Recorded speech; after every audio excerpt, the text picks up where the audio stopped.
kendi dertlerini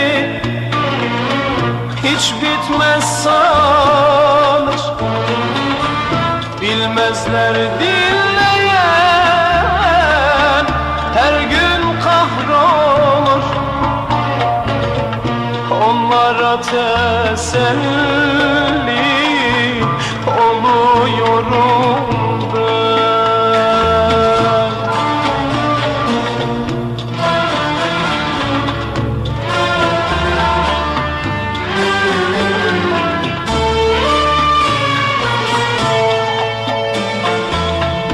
Bu dünyada insanların derdi tükenmez. Anlatmakla dertlerinin çaresi gelmez. Boyun büküp susacaksın yakınmadan tüm dertlere. Hiç düşünme, boş ver, gül geç kendine.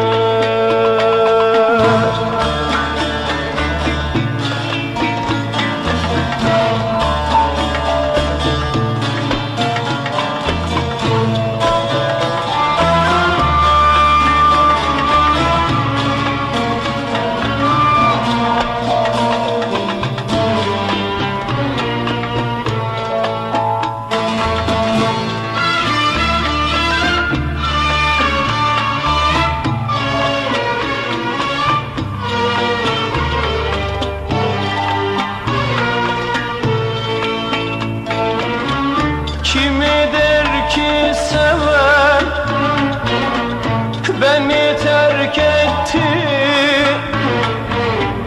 kimi der ki hayat canıma yetti. Bilmezler başımdan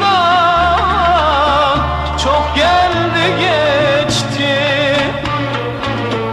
Onlara da teselli oluyorum ben.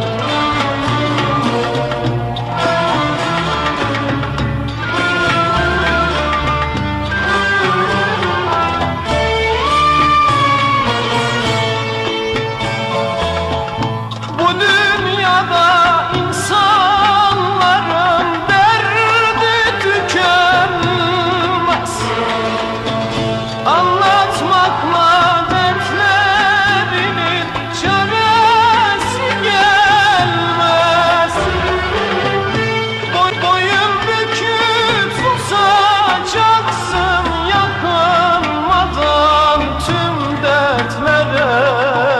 Hiç düşünme, boş ver, gül geç derdine.